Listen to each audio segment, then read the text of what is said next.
Donc, c'est avec grand plaisir aujourd'hui qu'on reçoit dans le Living Lab Charlevoix aux grandes entrevues professeur Gilles Dupuis. Gilles Dupuis qui est un docteur en psychologie, professeur de longue date, professeur, on dit titulaire, Gilles, à ton ouais. niveau titulaire à l'Université du Québec à Montréal. Et petite histoire, donc Gilles, c'est un grand spécialiste international de la qualité de vie au travail. C'est une des raisons principales pour lesquelles il est ici aujourd'hui, puisqu'on entame dans le Living Lab des projets qui vont porter sur la qualité de vie au travail dans les milieux de santé, principalement à l'urgence. Donc Gilles, il va être co-chercheur dans ce projet-là. Et puis Gilles, Gilles était mon directeur de thèse de doctorat en psychologie. Et donc, j'ai terminé en novembre 94. Donc, je pense que j'étais ton deuxième étudiant de doctorat, Gilles. Dans ta carrière, tu commençais à l'UQAM. À l'époque, j'avais les cheveux noirs, mais après sa supervision, ils sont devenus gris subitement. Fait que, Gilles, c'est vraiment un honneur de te recevoir aujourd'hui. Tu nous parles aujourd'hui de Saint-Hilaire, où tu habites maintenant, donc avec une vue sur la rivière, le Mont-Saint-Hilaire, voilà. Où tu as une vue sur la rivière. Tu es un Montréalais de longue date, un amateur, tu es quelqu'un qui aime la qualité de vie. Je pense que tu incarnes la qualité de vie toi-même. C'est pas juste un truc scientifique. Tu es un homme de grande culture, mais tu as aussi un côté léger, les Tintins. Tu es un connaisseur, un collectionneur de bandes dessinées Tintin et aussi Star Trek. Écoute, on va parler de l'inventaire de qualité de vie au travail, mais j'aimerais savoir comment tu vas aujourd'hui. Gilles, ça fait un petit bout de temps qu'on s'est parlé. Comment tu vas dans la pandémie? Comment tu trouves ça vivre? Quel impact ça a eu pour toi? Ben, il y a eu plusieurs impacts. Notamment l'automne dernier, je donne à l'UQAM, je donne 2 séminaires de doctorat qui portent sur le yoga et ses applications dans le domaine de la santé mentale et physique. Et puis l'automne dernier, il a fallu que je les donne par Zoom. Et mon séminaire de doctorat, la première heure et demie, on discute des recherches, des méta-analyses, des théories, mais la deuxième heure et demie, je fais faire des postures. Alors, j'étais ici sur le plancher avec mon tapis de yoga, mais j'avais 20 petites pastilles devant moi pour essayer de voir comment les étudiants pouvaient faire leur posture. Alors, c'était pas nécessairement facile. Et donc, c'est beaucoup le premier impact pour moi, c'est que je passe beaucoup de temps sur Zoom. Tous mes étudiants, là, je fais pas de réunion de labo, donc je vois chacun par Zoom au fil de la rédaction. Aussi, les soutenances de thèse se font par Zoom, les défenses de projets se font par Zoom. Bref, j'ai pas loin d'avoir une zoomite aiguë, mais ça me fait plaisir d'être là. À part ça, bien évidemment, l'autre impact, c'est comme pour beaucoup de monde, de restreindre les contacts sociaux. C'est vraiment agréable et de ne pas pouvoir faire des câlins à ma petite fille de 7 ans, ça aussi, c'est pas très intéressant, mais bon. Il y a pire dans la vie. J'ai été vacciné il y a 3 semaines, donc c'est un des avantages d'avoir un âge un peu plus avancé que les autres. C'est ça, je vais franchir le cap des 70 la semaine prochaine. Donc. Oh! Voilà. Félicitations, Gilles, mais tu fais pas ton âge. Tu fais pas ton âge. Je pense que je t'ai déjà dit que tu semblais rajeunir à un moment donné. C'est peut-être le yoga. Oui. Et donc, un jour, tu nous parleras plus en profondeur, peut-être du yoga. Aujourd'hui, est-ce que tu pourrais nous parler de la qualité de vie au travail? Mais là, je veux juste vous dire, fait que Gilles, donc, il faisait de la recherche sur plein de choses. Donc, Gilles, c'est le genre de gars que les étudiants, donc on était en psychologie de la santé, et c'est le genre de gars, les étudiants arrivaient et disaient, moi, je veux étudier tel aspect.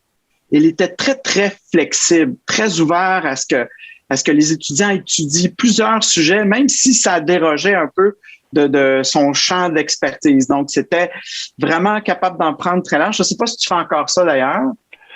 Là, je suis un peu plus centré. En fait, j'ai deux principaux créneaux de recherche. Le premier, c'est les applications du yoga à différents problèmes de santé physique et psychologique. Je viens de terminer une étude avec une de mes étudiantes là, sur l'utilisation d'un programme de yoga pour les médecins résidents. J'en ai un autre qui va commencer pour l'anxiété de performance chez les ados. J'en ai un qui est en préparation pour les adolescents souffrant d'un trouble du spectre de l'autisme. J'en ai une qui termine avec le TDAH. Donc, évidemment, pour moi, je ne suis pas spécialiste en TDAH ni en spectre de l'autisme, mais j'ai des collègues qui couvrent ce volet-là. Moi, je couvre le volet programme de yoga et évaluation de la qualité de vie des parents ou des enfants dans ces études-là. Puis, évidemment, l'autre volet, ben, c'est tout ce qui touche qualité de vie, qualité de vie au travail. Puis là, j'ai développé un petit à côté. Je termine de superviser un étudiant de bac qui a fait ce qu'on appelle honor thesis sur une nouvelle façon de mesurer les émotions, qui est un questionnaire, mais qui est un questionnaire où il n'y a pas de mots. Ce sont des extraits musicaux qui servent à mesurer les émotions gaieté, sérénité, tristesse et anxiété. Et on a mis ça en corrélation avec le PANAS. On est en train de faire les analyses, mais il y a une très, très bonne corrélation entre le PANAS et les extraits musicaux. Et là, tu as simplement écouté des extraits musicaux. Puis quand on fait la somme, on voit que tu as choisi plus souvent dépressif ou plus souvent anxieux, plus souvent gai. Et là, on veut continuer à faire cette validation-là avec d'autres. Mais là, c'est une première étape avec à peu près 150 participants. La validation va bien. Les cohérences internes sont solides. Donc, c'est une nouvelle façon d'aborder la mesure des émotions. On va au-delà des mots, parce que souvent, les mots peuvent être pas trop bien compris.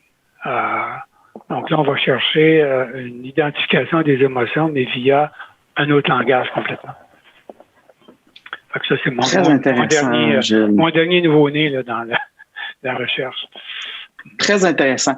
Ce qu'on va faire dans l'entrevue, juste pour que les gens, je vais poser des questions pour à peu près 30 minutes et après ça, on va, les gens, les stagiaires vont poser des questions, vont te poser chacune une question, puis après ça, on ouvre aux autres. Fait que là, on est un petit groupe intime, donc il va y avoir suffisamment de temps pour échanger.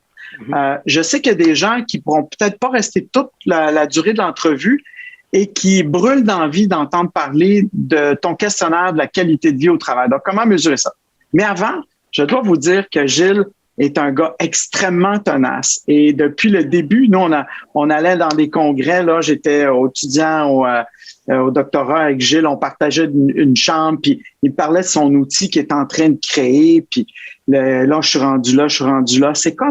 C'est vraiment une invention, une façon de mesurer la qualité de vie qui est qui est quand même assez simple en bout de ligne, mais intuitivement, mais fallait y penser. Et c'est un peu plus long à compléter comme questionnaire, mais il y a une belle richesse. Alors, on l'a testé un petit peu dans le Living Lab et là, on voudrait le déployer. Et j'aimerais ça que tu nous parles un peu peut-être que tu te lances d'emblée dans la présentation de ça, puis après ça, on pourra rentrer dans toute la philosophie. Je sais que tu nous as préparé un petit quelque chose là-dessus, Gilles. Oui. Juste avant d'arriver au petit quelque chose, pour faire un très bref historique, j'ai commencé à m'intéresser à la qualité de vie dans les années 85-86, alors que le fondateur de l'Institut de cardiologie voulait mesurer la qualité de vie et le retour au travail après pontage. Et j'avais rencontré le docteur David et il m'avait dit, qu'est-ce qui se passe dans le domaine de la qualité de vie, comment ça fonctionne. Et moi, je sortais d'un doctorat où j'avais passé à peu près 2 ans de mon doctorat à travailler avec un ingénieur pour fabriquer des appareils de biofeedback et tout ce que j'ai appris de lui, je m'en suis servi pour bâtir l'inventaire de qualité de vie, comme vous allez voir tantôt. Donc, j'ai commencé avec Dr David pour la qualité de vie chez les patients. Et peut-être que, je dirais, une dizaine d'années plus tard, il y a un étudiant qui est venu me voir, qui lui voulait prendre le modèle théorique et l'appliquer pour la mesure de la qualité de vie au travail. Donc, il a validé l'instrument que je vais vous présenter.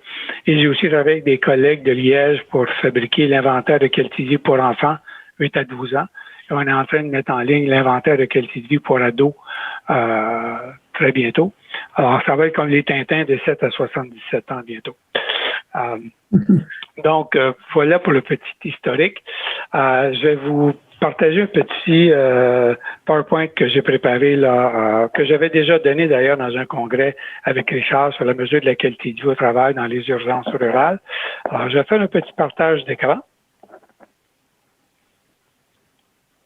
Pendant que tu fais ça, on accueille aussi Dr Dupuis, un autre docteur Dupuis. Je ne sais pas si vous êtes parenté de l'Amalbaie, un médecin de l'Amalbaie, et qui est en stage avec nous. Donc, il est le prototype d'un médecin en pratique qui fait le stage. Donc, on a des résidents, des étudiants en médecine et nos autres professionnels. Donc, une nouvelle twist dans le stage. Et puis, on a le doc Dupuis qui est avec nous. On a probablement des ancêtres communs quelque part. Sûrement. Alors, Gilles, on t'écoute. On y va. Ça va durer à peu près une dizaine de minutes, là, pas bien plus. Comme vous le mentionnez, c'était un bout de présentation là, au congrès de la médecine d'urgence rurale. Je vous présenterai pas les résultats, je vais simplement vous présenter un peu le cas théorique et le modèle et l'instrument de mesure. Alors, on y va. Alors, première question qu'on peut se poser, c'est pourquoi mesurer la qualité de vie? On peut répondre assez rapidement que c'est pour savoir ce qui va bien et ce qui va mal. Jusque-là, c'est pas très original. L'autre chose aussi qu'on oublie peut-être, c'est quand on veut mesurer la qualité de vie, on peut peut-être mesurer sur quoi j'ai le contrôle. Qu'est-ce que je peux faire pour modifier ce qui m'arrive et pour atteindre mes objectifs? Et souvent, dans notre cheminement de vie, on a des objectifs, mais la vie vient parfois crever notre ballon, comme on dit. Alors, comment on fait pour aller chercher ça? Et pour aller voir comment on se fixe les objectifs et on les atteint. Alors, j'ai fusionné la notion de bonheur d'Aristote avec la théorie des systèmes de contrôle. Vous allez me dire que c'est deux périodes assez distantes, oui, mais n'empêche qu'il y avait un certain lien. Alors, les postulats à la base du modèle sont les suivants. Tout le monde cherche à être heureux. Ça, c'est assez simple. Et l'objectif qu'on se fixe dans la vie, c'est d'être heureux. Parfois, on vise à côté de la cible, parfois, on vise dedans. Mais tous nos comportements visent à atteindre nos objectifs de vie. Donc, visent à réduire l'écart entre ce qu'on vit actuellement et ce que nous aimerions vivre. Et toutes ces actions-là, on les poursuit pour être heureux. Il n'y a personne dans la vie qui vise à être malheureux. Donc, premier postulat, on veut être heureux. Deuxième, tous nos comportements visent à réduire l'écart entre ce qu'on vit et ce qu'on aimerait vivre. Et troisièmement, ce ne sont pas tous les domaines de vie qui ont la même importance et il n'y a pas la même importance pour chaque individu. Donc, ça dépend de nos valeurs. Alors, pour mesurer la qualité de vie, on doit donc tenir compte de ce qu'on veut, de ce qu'on a et des priorités de vie. Alors, comment on peut essayer de fusionner tout ça? Imaginez que dans votre cerveau, il y a un petit thermostat, comme ça, qui compare ce que vous voulez à ce que vous avez. Le résultat de cette comparaison-là, il peut être l'écart est zéro. Donc, j'ai ce que je veux. Alors, j'éprouve une certaine satisfaction. Et qu'est-ce que je fais? Je continue de poser des comportements pour maintenir cet écart-là à zéro, peu importe ce qui va se passer dans mon environnement. Comme un thermostat, lorsqu'il fait très froid, il va démarrer la fournaise plus souvent que lorsqu'il fait plus chaud. Donc, en dépit des variations externes, j'essaie de garder stable mon écart à zéro. L'autre possibilité, c'est que l'écart peut être plus grand que zéro. Qu'est-ce qui se passe à ce moment-là? Je peux être dans une boucle de rétroaction négative. Alors, qu'est-ce qu'une boucle de rétroaction négative?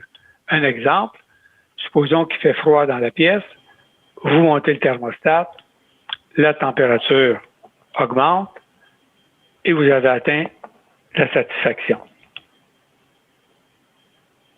Donc, vous avez réduit l'écart entre ce que vous aviez et ce que vous vouliez avoir. Pourquoi on l'appelle la boucle de rétroaction négative? C'est que simplement, elle réduit l'écart entre ce que vous voulez et ce que vous aimeriez avoir. Et à ce moment-là, ben, la conséquence immédiate de ça, c'est une augmentation de la satisfaction parce que je pose des comportements et ces comportements-là me rapprochent de ce que je veux. Donc, je continue d'y poser pour me rapprocher de ce que je veux. Là où ça se gâte, c'est quand on arrive dans une boucle de rétroaction positive. Un exemple de boucle de rétroaction positive, supposons que vous avez ici deux personnes qui s'apprêtent à faire dodo et qui, somme toute, vivent un petit roman d'amour, mais par erreur, la personne qui fait le ménage intervertit les contrôles de couverture chauffante. Alors, la dame a un peu froid, elle augmente le thermostat, le monsieur, lui, commence à avoir un peu chaud, donc il baisse le sien. La dame commence à claquer des dents, elle monte le sien, le monsieur commence à bouillir, il baisse encore le sien, la madame est complètement frigorifiée et le monsieur est grillé. Et ça se termine par de la catastrophe. Donc, pourquoi on l'appelle la boucle de rétroaction positive? C'est que plus ça avance, plus l'écart s'agrandit en ce que je veux et ce que j'aimerais avoir, et ce, malgré moi. Alors, les conséquences de ça, au départ, c'est frustration, colère et anxiété. Et si je demeure continuellement dans cette boucle-là, la colère, l'anxiété va augmenter. Alors, supposons maintenant que vous avez dans votre tête des petits thermostats. La grosseur peut refléter l'importance de chaque domaine de vie. Alors, pour certains domaines de vie, vous êtes en rétroaction négative ou l'écart de zéro. Donc, ce qui résulte de ça, vous avez un certain sentiment d'efficacité personnelle et une bonne qualité de vie dans chacun de ces domaines-là. Alors, par contre, vous pouvez avoir d'autres domaines où vous êtes en rétroaction positive. Alors, les conséquences, c'est évidemment anxiété, dépression, colère, un sentiment d'inefficacité personnelle et une mauvaise qualité de vie dans chacun de ces domaines-là. Alors, au bout du compte, la qualité de vie, c'est l'équilibre entre les domaines qui vont bien et les domaines qui vont moins bien. Et selon que ça penche d'un côté ou de l'autre, vous avez une plus ou moins bonne qualité de vie. Et ça vaut autant pour la qualité de vie au travail que pour la qualité de vie. Maintenant, ça, c'est le modèle. Comment on mesure la qualité de vie à partir d'un modèle comme ça? De la façon suivante. Alors, peut-être avant de passer à la mesure, vous voyez que c'est une approche qui ne vise pas à évaluer mes comportements, ne vise pas à évaluer comment je me sens, définit pas la qualité de vie par le bien-être, définit pas la qualité de vie par la santé. On définit la qualité de vie par l'écart entre ce que j'ai et ce que je veux. Il y a plusieurs outils de qualité de vie qui vont mesurer le bien-être, la santé, les difficultés, les incapacités. Ici, on mesure simplement l'écart entre ce que j'ai et ce que je veux. Il y a plusieurs instruments de qualité de vie où on a, par exemple, une sous-échelle de santé mentale, une sous-échelle de santé physique. Et là, on va mettre en corrélation, par exemple, une mesure de dépression avec une échelle de qualité de vie qui a une dimension de santé mentale. C'est évident que les deux vont être corrélés. OK? Alors qu'ici, comme on mesure la qualité de vie par un construit qui est complètement différent, qui est simplement l'écart entre ce que j'ai et ce que je veux, alors si j'ai une corrélation entre un écart ou un score très grand de qualité de vie, donc un écart très grand, et la dépression, c'est parce que c'est pas parce qu'il y a une communauté d'items ou une communauté de construits. Ce sont deux construits complètement différents. Alors, comment on mesure la qualité de vie? Chaque item est présenté de la façon suivante. Alors, évidemment, quand on ouvre le site, le cadran est ici vierge et on promène une petite flèche qui est ma situation actuelle et je la mets près ou loin de l'idéal. Ici, vous voyez, l'idéal, c'est être parfaitement heureux de ma relation avec mes collègues. Alors, selon que je suis plus ou moins loin, je vais mettre ma flèche quelque part ici. Une fois que j'ai installé ma flèche pour l'état actuel, la question suivante, c'est l'idéal n'étant pas trop atteignable, qu'est-ce que j'aimerais avoir? Donc, je place la deuxième flèche. J'obtiens donc ici un score de but. Est-ce que mes buts sont élevés ou pas? Et un score d'écart. Comment on va chercher la dynamique? Par le deuxième panneau. Est-ce que j'ai l'impression que je me rapproche de l'idéal ou que je m'en éloigne? Ici, oui, à quelle vitesse? Parce que l'écart que j'ai ici, comme je vous l'ai montré dans la rétroaction négative ou positive, pour un même écart, si je m'éloigne, subjectivement, cet écart-là va être beaucoup plus lourd que si je m'en rapproche. Donc, on mesure l'état, le but visé, la vitesse et finalement le rang d'importance. Et à ce moment-là, l'écart, la mesure de qualité de vie est pondérée par la vitesse et par le rang d'importance dans la hiérarchie des domaines de vie de la personne. Et ici, vous avez une idée des différents sous-échelles et items de chacune. Est-ce qu'on peut aller un petit peu plus lentement? Donc, on parle de rémunération, bénéfices marginaux, sécurité du revenu, possibilité d'avancement, mutation, perfectionnement, horaire de travail. L'horaire de travail, ici, c'est jusqu'à quel point l'horaire de travail affecte ma santé. Est-ce que j'ai un horaire assez flexible? Est-ce que je peux m'absenter pour raison familiale? Est-ce que j'ai un sentiment d'appartenance? Est-ce qu'il y a un fort sentiment de compétitivité? Quelle est la relation entre mes collègues? Est-ce qu'il y a des conflits de rôle? Relation avec les supérieurs, avec les employés, avec la direction, les commentaires d'évaluation, les conditions de lieu de travail, l'équipement, le soutien à l'employé, donc la prise en charge quand je m'absente, la répartition des tâches, les facilités, les relations avec les syndicats, la relation avec le programme d'aide aux employés. Et ici, mon efficacité, le temps pour faire les tâches, la compétence au travail, la correspondance entre mes compétences et ce qu'on me propose de faire, mon degré d'autonomie, la diversité des tâches, la charge émotive, les exigences physiques, participation aux décisions et aussi clarté des rôles. Ces 34 domaines-là font partie de ce qu'on appelle un tronc commun. Et j'ai une base de données d'environ 3500 travailleurs qui ont passé ce questionnaire-là, ce qui me permet, lorsqu'on a les scores, de pouvoir placer ça en rang centile et de dire voici tel groupe est au 50e centile ou au 60e centile, donc ça va bien. Quand la qualité de vie est au 25e centile, ça va pas bien. Donc, ça permet aussi de cibler quels sont les domaines qui sont au-delà du 50e centile et quels sont les domaines qui sont en dessous du 25e centile pour tout de suite aller chercher des cibles d'intervention. Et en plus de ces domaines-là, il y a des modules qui ont été créés pour différentes situations. Ici, santé mieux-être pour les corps policiers, chantier de construction en France, chauffeur d'autobus, fonction publique de la région de France, médecine rurale. Donc, avec Richard, on avait bâti un module pour la médecine rurale, un autre module qui a été fait pour les professionnels de centres sociaux et différentes régions de France. Donc, il est possible de compléter. Je vous ai perdu, on revient.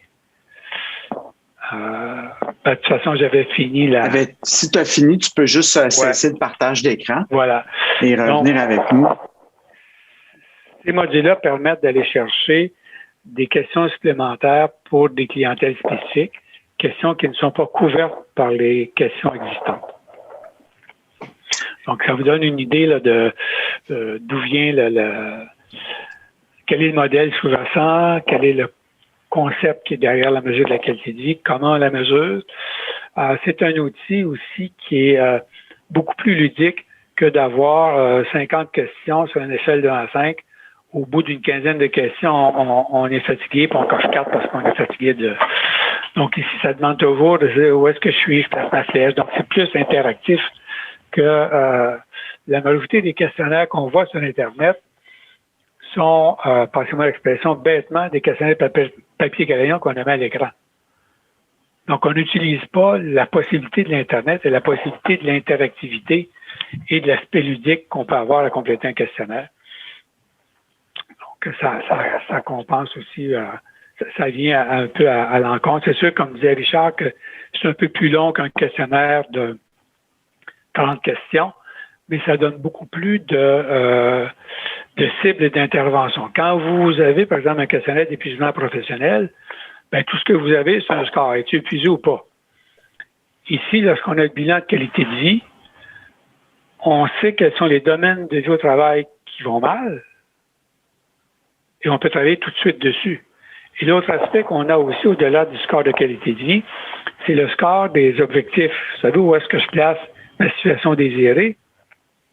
Ça aussi peut nous amener à travailler avec les employés dans le sens où si les objectifs sont toujours à l'idéal, il y a un problème là. On va avoir des gens très anxieux ou des gens qui ne sont pas capables de prioriser, d'établir des objectifs réalistes, ou bien on leur met trop de pression. L'autre aspect qui est important aussi, c'est les niveaux d'importance. Vous savez, à la fin du questionnaire, on demande est-ce que c'est essentiel, important, très important. On a noté que lorsque un groupe d'individus coche peu ou pas important, ça s'accompagne d'un certain désinvestissement au travail. De la même façon, lorsque les gens, au niveau des objectifs, mettent des objectifs, si on parle en termes, par exemple, de cadran, quand les gens mettent les objectifs après le premier 15 ou 20 minutes sur une horloge, là, ben ça, c'est corrélé avec de l'épuisement professionnel et de la détresse psychologique. Donc, au-delà du score de qualité de vie, on voit aussi que le niveau des buts est important, parce que le niveau des buts peut aussi nous signifier que dans l'entreprise, les gens ne se fixent plus d'objectifs parce qu'ils les atteignent jamais. Ça change rien. Donc, vous savez, la mécanique d'ajustement dans notre façon de fonctionner pour s'adapter, on se fixe des buts. Parce que ce qu'on veut faire, c'est réduire l'écart. Comment je peux faire pour réduire l'écart? Je pose des comportements pour m'en rapprocher. Si ça ne marche pas, au lieu de vivre de l'inconfort, je vais baisser mes objectifs. Je fais les baisser. À un moment donné, ils vont tellement bas que mes objectifs sont quasiment de la résignation. OK? Et si le fait de baisser mes objectifs, ça ne fonctionne pas encore, qu'est-ce que je vais faire? Je vais aller voir sur mes priorités de vie. Pardon? Lorsque je mets quelque chose comme essentiel ou très important, je suis mobilisé pour aller me comporter pour atteindre mes objectifs. Si je n'atteins pas mes objectifs, je finis par me dire c'était pas si important que ça. Donc, je baisse la priorité. Et à un moment donné, mes priorités sont très basses. C'est un désengagement total. Donc, ces deux aspects-là, au-delà de la qualité de vie, on va chercher la mobilisation et l'investissement dans le travail avec ces deux autres. Donc, c'est un outil qui donne quand même plus de richesse informative pour l'intervention que juste un score global de qualité de vie ou de dépression, de stress ou de burn-out. Et Gilles, oui. Et Gilles, merci infiniment. C'est très... ça nous donne vraiment une super bonne idée en 10-15 minutes de qu'est-ce que c'est que l'inventaire de qualité de vie au travail. Je pense que les gens vont avoir plusieurs questions. Est-ce que, par exemple, donc, est-ce que tu es capable de... Je pense pas que tu as une diapo de prête là-dessus, mais un rapport, comme par exemple Leslie Breitner, qui est directrice d'un programme pédagogique de leadership en santé à McGill. Ses étudiants, presque 50, viennent d'une vingtaine de pays, voudraient peut-être passer ce questionnaire-là en début de programme. Puis là, on voit si, à quelque part, leur réflexion par rapport au leadership une formation en wellness, est-ce qu'à travers les différents modules, est-ce qu'ils peuvent changer? Est-ce qu'ils pourraient avoir eux-mêmes un genre de feedback sur leur niveau de qualité de vie au travail avant de commencer le programme et au début du programme? Est-ce que ça se fait, ce genre? Je te laisse une minute sur aller chercher une diapo pour donner une idée du résultat. Je te laisse une minute. Et le questionnaire, mais plus prends le temps qu'il faut. Ce questionnaire-là, pendant que tu cherches, juste pour dire à Leslie et aux autres, là, il est disponible aussi en anglais. Oui. Mais Rick, c'est très intéressant parce que je viens de finir un rendez-vous avec Luciano il va être je ne sais pas, le directeur. Directeur? Un peu pour la prochaine cohorte de AMHL. Et on a parlé pas un instrument, mais c'est une façon de mesurer d'un module à l'autre je vais parler en anglais, the concept of leadership that one has of oneself from a beginning of the module to the end of the module to then the next one and the next one. And we just set up a way to do that. So this is c'est très intéressant que tu as demandé ça juste maintenant. Okay. J'ai trouvé. Donc, je vais retourner dans la présentation qu'on avait fait lors du colloque. Et puis, je peux vous repartager la chose. Et donc, on va avoir un exemple de résultat chez Est-ce que tu as pris les médecins d'urgence? Oui? Oui. Ici, on comparait les urgences avec et sans hospitalisation. Okay. Sans hospitalisation primaire, secondaire, tertiaire. OK.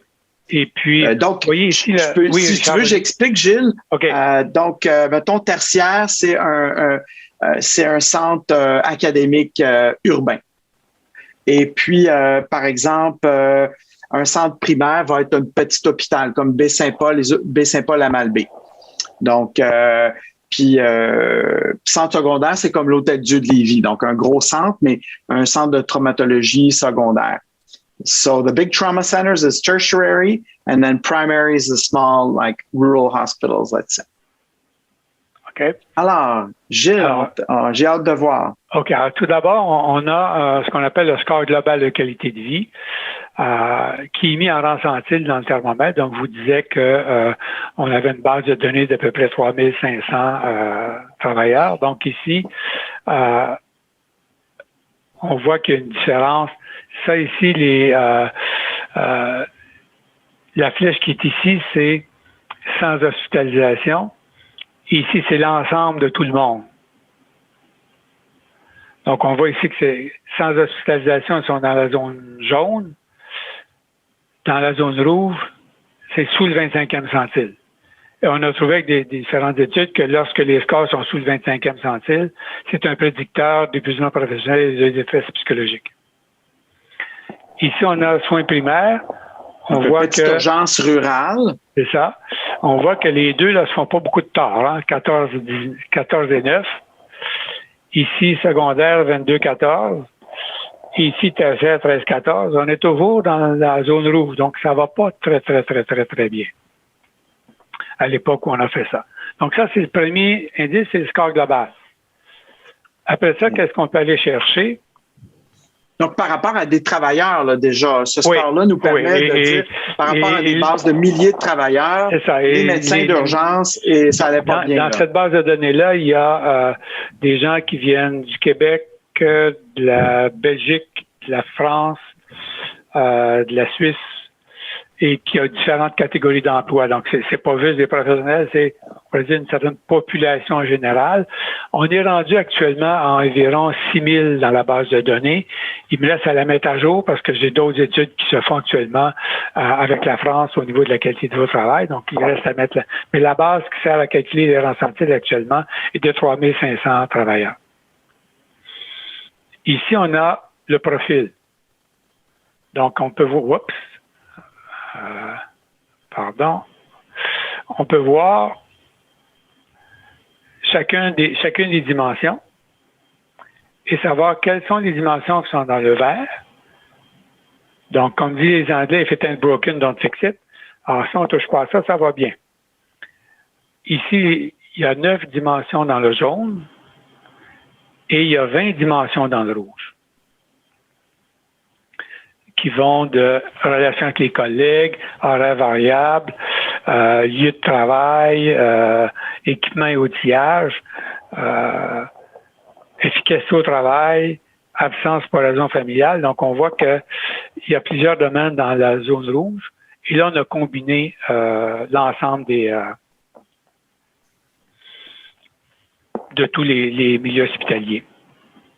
OK? Donc, déjà, ça nous permet de voir que si on voulait intervenir, il faudrait peut-être commencer à regarder sur le niveau des relations avec les collègues, répartition du travail durant les absences, prise en charge. Il y a quelque chose qui ne va pas là. Mais avant de décider, il faut que je cherche est-ce que c'est important ou pas ces domaines-là. Donc, ici, je vais passer celui-là, c'est une autre organisation des données. Ici, c'est, vous vous rappelez les petits cadrans avec la vitesse. La vitesse, là, donc l'avion et autres icônes.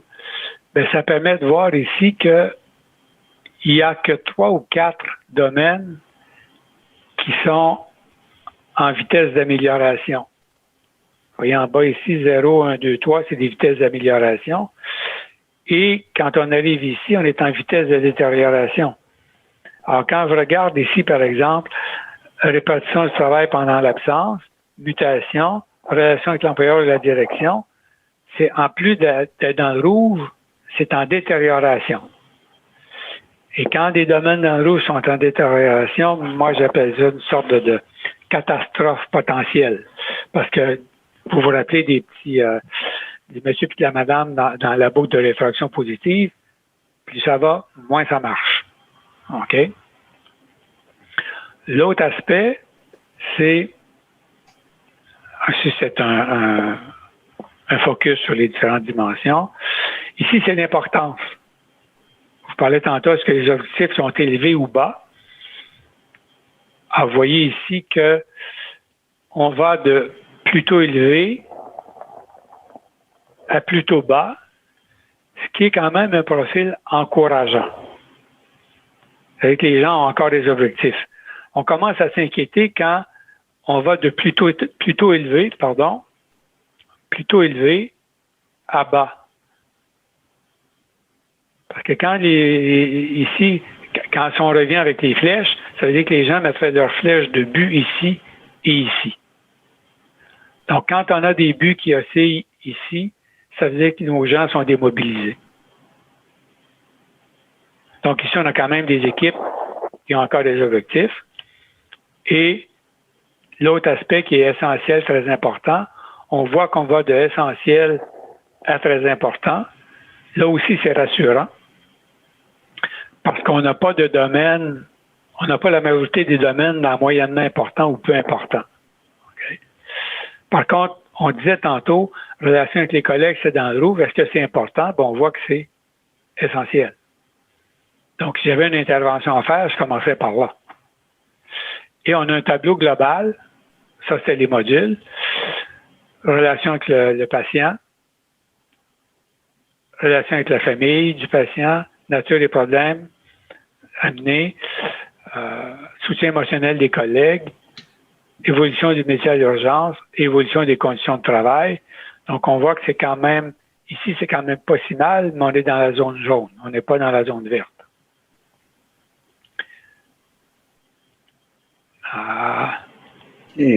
Attends, juste ici, c'est le dernier tableau qui nous permet, dans un seul coup d'œil, de savoir qu'est-ce qui est en vert, est-ce que ça s'améliore, est-ce que c'est important, parce que les buts sont élevés. Alors, si on vient juste pour terminer avec, par exemple, efficacité au travail, ici, je vois que c'est en détérioration et c'est très important. Absence pour raison familiale, en détérioration, très important. Si j'avais un comité de qualité de vie dans ce boîte-là, je dirais, bon, ben, voici, on a un certain nombre de points, on va commencer par travailler là-dessus. Qu'est-ce qu'on peut faire?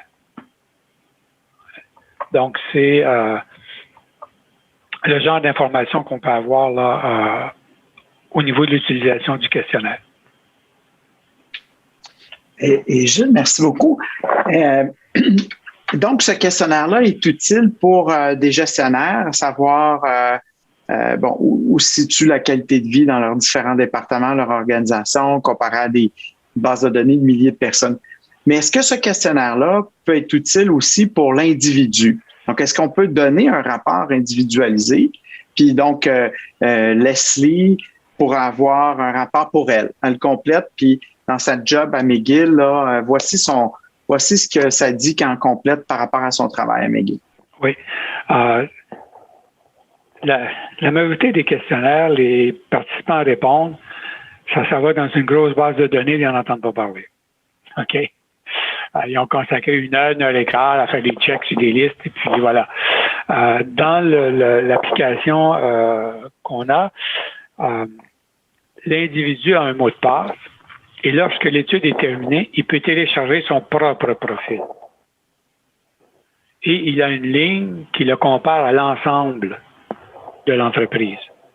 Donc là, il peut voir est-ce que l'entreprise est dans le rouge puis lui est dans le vert. Donc, il peut voir où est-ce qu'il se situe. Et s'il est dans le rouge puis que l'entreprise est dans le rouge, bon, d'une certaine façon, ça le console. Il se sent moins seul. Okay. Et j'ai un petit 2 pages d'explication à fournir aux gens pour pas, évidemment, que s'ils voient qu'ils ont des domaines dans le rouge, il ne faut pas qu'ils paniquent et qu'ils appellent le 911. Là. Donc, j'ai un petit texte là, qui permet de nuancer l'interprétation, mais dans ce texte-là, il est dit à un moment donné, si vous avez la grande majorité de vos domaines qui sont dans le rouge, ça serait peut-être utile d'aller conseiller votre programme d'aide aux employés. Alors oui, chaque individu peut avoir son propre profil et c'est certain que dans ce sens-là, ça a un effet positif sur la mobilisation des gens à compléter le questionnaire. Parce qu'ils vont recevoir quelque chose en retour. Ils ne font pas ça juste pour les beaux yeux du chercheur ou de la chercheure. It would be a great project for some of our students in our program to use for a final master's paper to do this in their own organizations. You know? Yeah. Yes, absolutely. And for those who are starting the program in June and May, June, they could really see how they evolve with time and start by, and we could do it. On pourrait le faire aussi pour nos stagiaires. Donc en début de stage et à la fin. Donc dans le concept de wellness. Donc on est dans les 5 piliers du stage. Il y a le concept de wellness qu'on pourrait revenir là-dessus. Donc les gens gardent ça pour eux, mais ils ont ce truc-là. Tu vas enseigner dans le prochain programme. Alors, tu peux le faire introduction de ça avec les étudiants, non? Je peux introduire ce concept-là, mais Gilles est beaucoup mieux pour présenter ça. Et les étudiants on peut s'organiser pour qu'ils le complètent. On se parlera avec peut-être Leslie, puis si vous voulez plus tard, parce que je sais qu'ils sont pas mal déjà toutes 7 dans le programme, mais on ne sait jamais. On ne sait jamais. Oui, mais au moins l'introduire. Oui. Ça, dans certains, comme dans le colloque là, sur la médecine d'urgence, on avait fait compléter le questionnaire aux médecins 1 mois ou 2 avant le congrès. Ce qui fait que là, j'avais pu directement au congrès redonner les résultats, directement des résultats qui les concernent, non pas des résultats d'une autre base de données qu'ils ne connaissent pas. Donc, c'était leurs résultats à eux. Donc, c'est assez intéressant pour à plein d'égards. Donc, Gilles, il n'y a aucun questionnaire qui est comme parfait. Ça prend du temps. On sait que les professionnels de la santé sont très pressés. Et nous, pour vous dire honnêtement, on l'a quand même essayé de l'utiliser. On l'a piloté dans Charlevoix, d'ailleurs, il y a plusieurs années. On avait eu quand même un taux de réponse. On a même une publication là-dessus. C'était un taux de réponse quand même 30-40%, ce qui était pas pire quand même. Puis c'est un questionnaire qui peut prendre 30-45 minutes à compléter. Est-ce qu'il est rendu sur donc qui est informatique à l'ordinateur, mais est-ce qu'il est rendu comme sur le iPad, peux-tu compléter ton téléphone? Sur téléphone, ça peut être un peu plus délicat, mais il y a 2 mois, le programmeur qui est en charge de tout ça a fait une nouvelle programmation parce qu'avant, le questionnaire utilisait Flash, qui n'est plus supporté maintenant par aucune... et tout maintenant est en HTML, donc l'interface est utilisable sur tablette et sur ordinateur. Et puis, sur téléphone, là, il n'a pas encore fixé la chose parce que sur téléphone, lorsqu'on bouge la flèche avec le doigt, l'écran bouge. Alors que sur tablette, l'écran reste fixe. OK? Il reste ça, mais là, il est en train de travailler sur l'ISQV adolescent. Donc, on m'a laissé finir là-dessus avant de passer à l'autre. Et puis, mais oui, il peut se compléter maintenant sur tablette, peu importe le Android ou autre.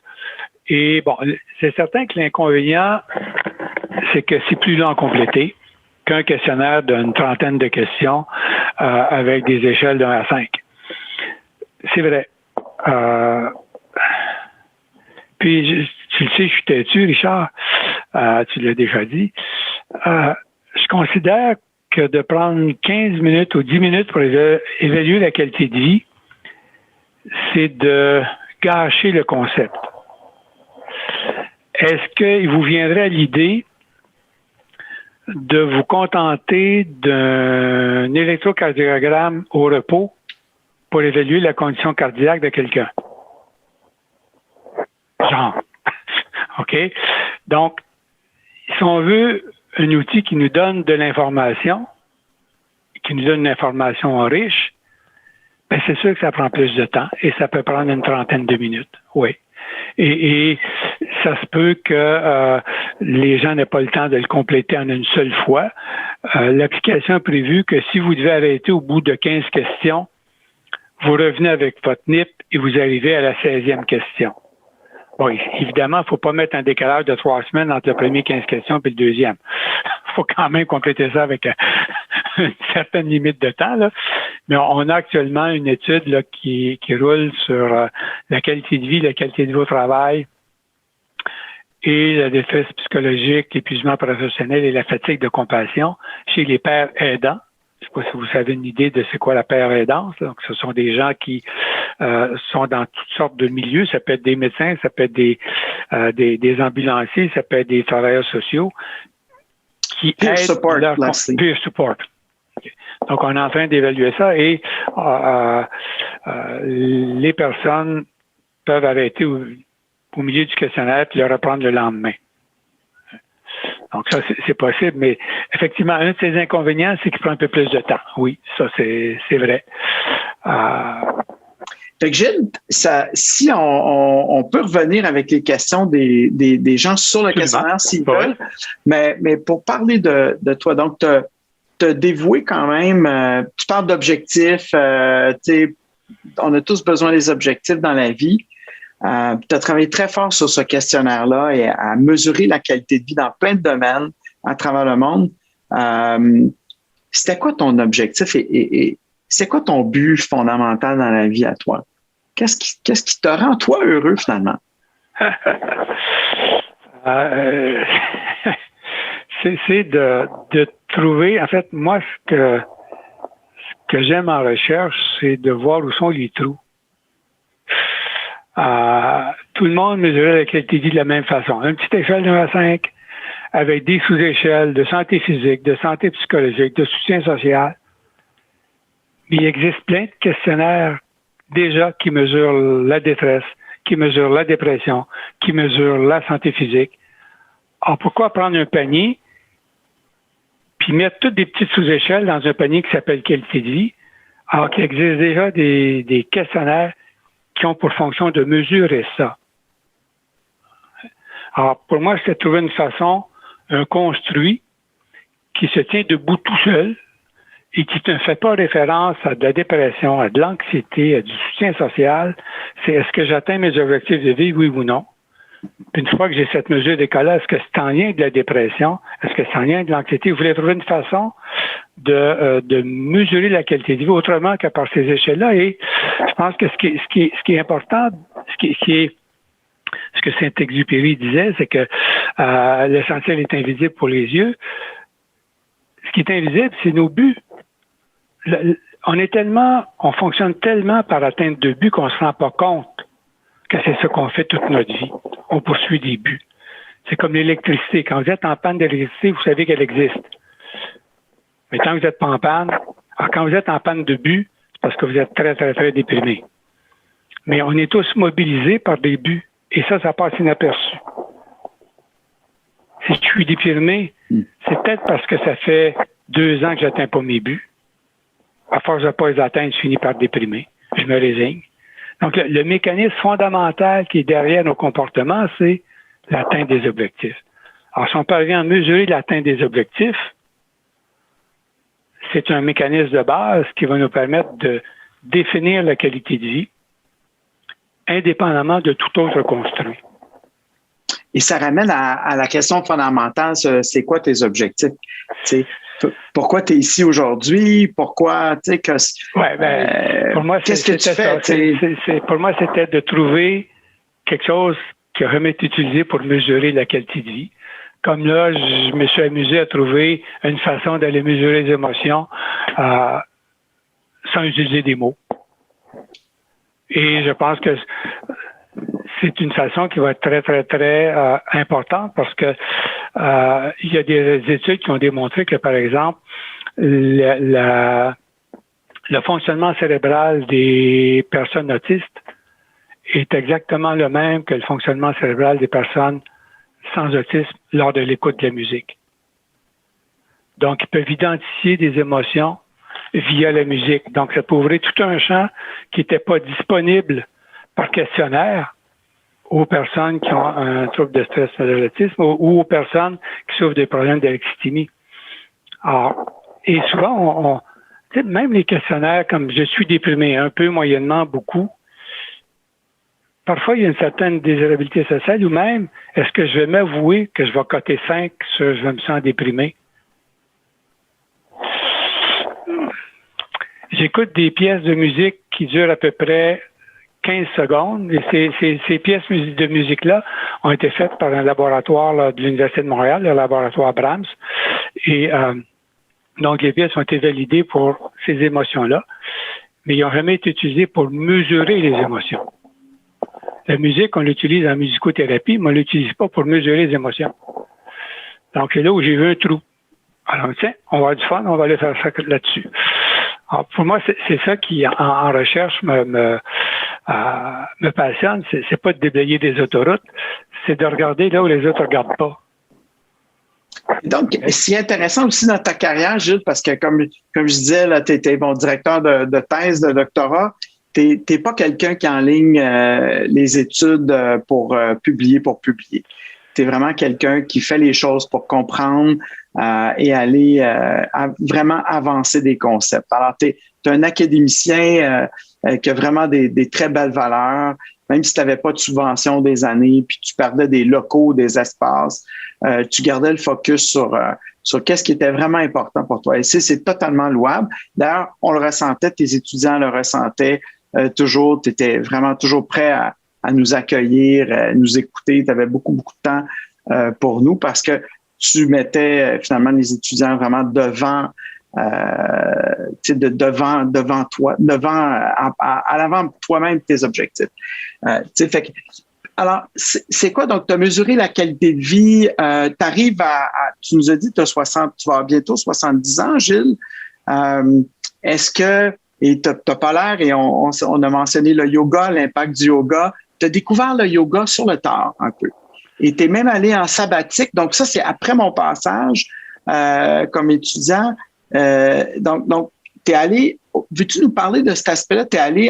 Es-tu allé en Inde ou tu as travaillé avec un gourou? Non, j'ai eu un parcours un peu plus humble qu'aller en Inde. De toute façon, je n'avais pas le temps d'y aller.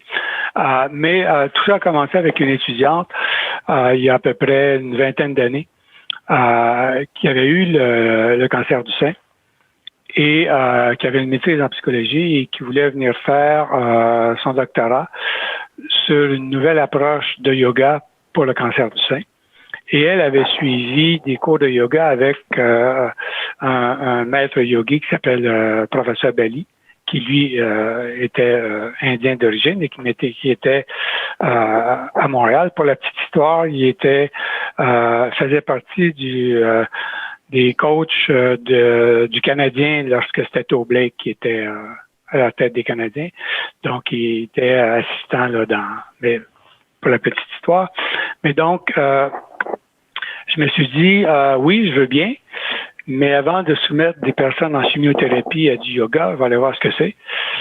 Donc, durant une sabbatique, j'ai suivi une formation de professeur de yoga avec le professeur Bali, donc un 250 heures. Et c'est avec lui et Dominique, mon étudiant, qu'on a monté le programme de yoga pour la chimiothérapie. On a roulé l'étude et donc à partir de ce moment-là, j'ai commencé à monter des cours pour les étudiants, mais j'ai toujours pratiqué le yoga au moins 3-4 fois par semaine, une demi-heure, 3/4 d'heure à chaque fois. Et de fil en aiguille, je l'ai amené dans différents projets. Puis il y a 7 ans, lors de mon autre sabbatique, j'ai pris une autre formation de professeur de yoga pour devenir yoga thérapeute. Donc, un autre 250 heures comme professeur de yoga. Donc, là, c'est mon parcours, mais c'est maintenant, quand je monte un programme de yoga, je suis capable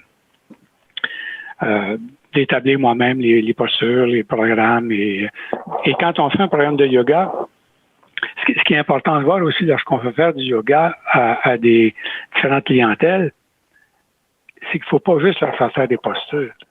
Nous, dans chaque programme de yoga, on a un petit 5 à 10 minutes de ce qu'on appelle des thèmes éducatifs. Par exemple, dans le programme qu'on a monté pour les médecins résidents, il y avait un premier thème éducatif qui était qu'est-ce que le yoga? Un deuxième thème éducatif qui était qu'est-ce que le burn-out? Un autre thème éducatif qui était qu'est-ce que la fatigue de compassion? Et donc, comment le yoga peut venir?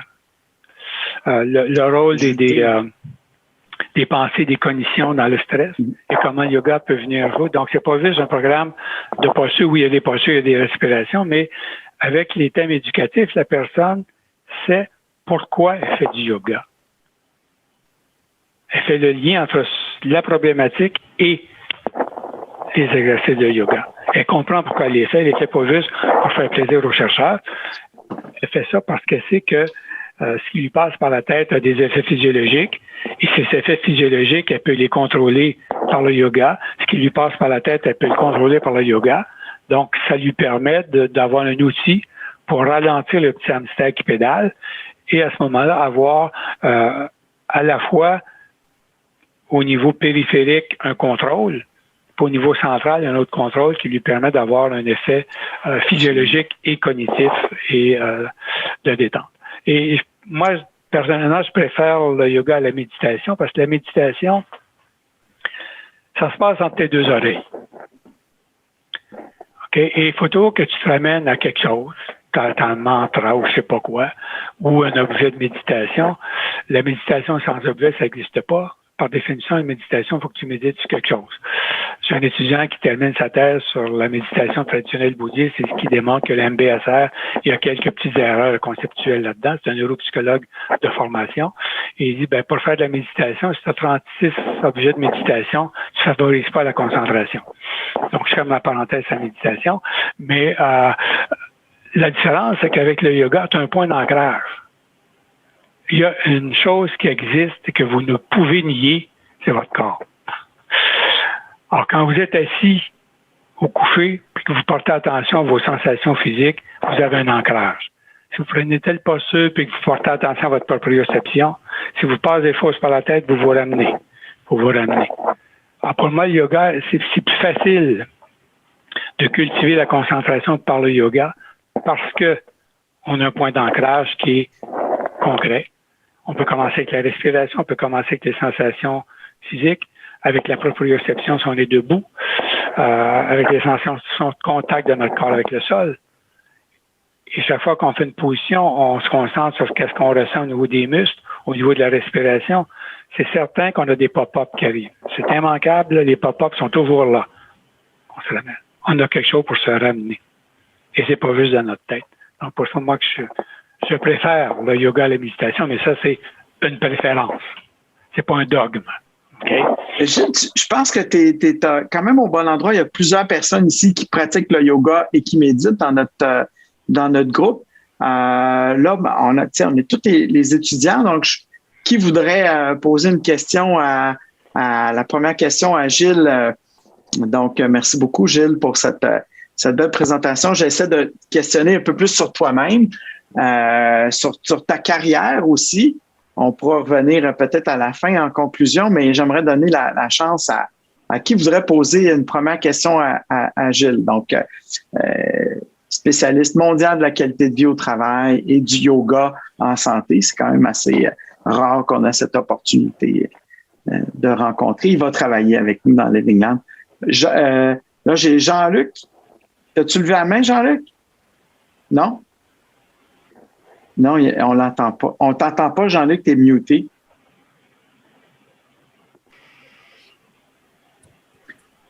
C'est bien beau chez vous, Jean-Luc. T'es-tu au chalet? Oui. Est-ce que vous m'entendez, là? Oui. J'ai deux questions pour mon homonyme. La première, son score système. Qu'est-ce que le score système ne mesure pas? Ça, c'est ma première question. Et la deuxième question, est-ce qu'il existe une personnalité qui est plus disposée à faire du yoga qu'un autre type de personnalité? Pour le scoring de la qualité de vie,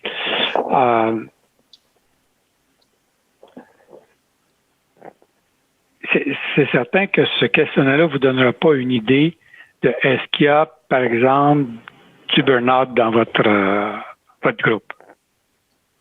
OK? Il ne vous donnera pas non plus une idée de la prévalence du trouble de stress post-traumatique dans votre groupe.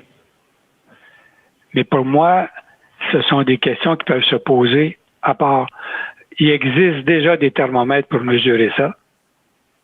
Alors, la qualité de vie, pour moi, elle se mesure d'une façon différente et ce qui manque dans cette mesure-là, ben, elle est ailleurs. C'est certain quand vous prenez une mesure de qualité de vie comme le SF36 ou même la mesure de qualité de vie de l'Organisation mondiale de la santé, qui en passant dans sa définition par les objectifs de vie, mais dans le concret de son questionnaire, est passé complètement à côté. Mais ça, c'est ferme la parenthèse. Oui, un questionnaire comme celui-là va vous donner une idée de l'ampleur de la détresse ou de l'ampleur de la dépression ou autre, mais pour moi, c'est pas utile, ça existe déjà. Par le principe de parcimonie, si un questionnaire existe déjà pour mesurer quelque chose, pourquoi j'en inventerais un autre? Mais pour moi, le questionnaire de qualité de vie, il va mesurer ce qui est important de mesurer, c'est-à-dire est-ce que j'atteins mes objectifs, c'est quoi le niveau de mes objectifs, puis c'est quoi mes priorités de vie. Et pour mesurer la qualité de vie, à mon avis, on n'a pas besoin d'autre chose. On a besoin d'autre chose pour mesurer les idées suicidaires, le TSPT ou autre, mais pour mesurer la qualité de vie, à mon avis, on va chercher ce qui nous, comme je le disais tantôt, ce qui nous mobilise dans la vie, c'est la poursuite d'objectifs. Maintenant, pour le yoga, les personnalités, je sais pas, peut-être avant de passer à ça, est-ce que je réponds à votre question ou j'ai lieu de la question?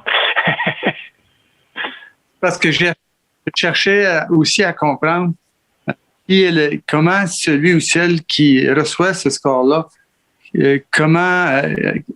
où est-ce qu'elle s'en va, cette personne-là, avec ça, là?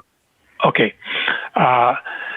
C'est certain que si il y a dans le petit feuillet d'explication, on mentionne par exemple que si vous avez plusieurs domaines dans la zone verte, quelques zones dans la jaune et très peu dans la rouge, ne vous inquiétez pas et regardez plutôt qu'est-ce qui se passe au niveau de la roue. Est-ce que vous avez du contrôle pour pouvoir changer ça? OK? Et on mentionne aussi, si vous avez beaucoup d'items dans la zone verte, ça peut vous servir de buffer pour réduire l'impact des domaines qui sont dans le rouge. Quand la personne a beaucoup de domaines dans la zone rouge, on lui envoie un petit message, regardez, ça se peut que vous ayez actuellement dans votre entreprise qui a une phase difficile. Allez consulter le programme d'aide aux employés pour voir si il y a des choses que vous pourriez faire. Parce que c'est sûr que on laisse pas quelqu'un avec un diagnostic du genre vous avez 3 artères de bouchée. Voilà. Non. OK? Alors, il y a quand même une feuille d'explication qui va permettre à la personne de dire ça va pas bien. Par contre, ça va pas bien, puis que je vois que par rapport à l'entreprise, ça va pas bien non plus. Fait que je me sens moins seul, mais ça veut pas dire que je devrais pas aller consulter le programme d'aide aux employés. Et parfois, ça peut être bien d'avoir ça parce que la personne, à la longue, et c'est ce qui mène au burn-out, peut dire, c'est pas grave, ça doit être moi, c'est pas grave, ça doit être moi. Mais si je reçois un rapport qui dit, va donc voir ton programme d'aide aux employés, là. Ça évite de peut-être arriver au stade du burn-out parce qu'on lui envoie le message, regarde, c'est pas juste toi, là. Il y en a beaucoup dans ta boîte qui sont comme ça. Puis c'est pas parce que tu es comme ça que ça dépend de toi. Va donc voir s'il y a quelque chose que tu peux faire avec un programme d'aide aux employés. Donc, c'est le message qui est envoyé. Simplement des ressources humaines, ça. Oui, oui. Gilles, le yoga, la question du yoga peut-être, puis après ça, plus rapidement, on va essayer de donner, ce qu'on essaie de faire, c'est de donner la chance au plus de personnes possible de poser des questions. Puis, en fait, les questions vont être ciblées par rapport aux 5 piliers. Tu sais, peut-être moins la médecine rurale, mais on a vu les résultats. Là, en région, la qualité de vie n'est pas super bonne non plus par rapport aux professionnels de la santé. Mais, tu sais, donc évidemment, le wellness, on en parle aujourd'hui. Mais le leadership, l'innovation, par rapport à toi, tu es un innovateur aussi. Donc, il y a vraiment plein de choses, comment tu mènes ta carrière. Fait que j'inviterais les gens à piger dans tous ces domaines-là pour Gilles, parce que je sais que le souci nous parlait beaucoup du questionnaire, parce que j'ai dit c'est important, on veut le comprendre, ce questionnaire-là, si on l'utilise.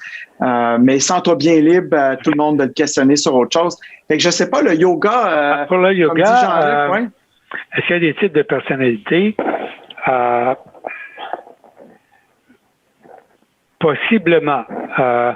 Au départ, c'est sûr qu'il y a plus de femmes qui font du yoga que d'hommes. Parce que je pense que les hommes sont plus ce qu'on appelle le chest bra, okay, que le yoga. Par contre, il y a des formes de yoga qui peuvent être un peu plus énergiques que d'autres. Et qui peuvent être plus adaptés à des gens qui recherchent un défi physique un peu plus grand.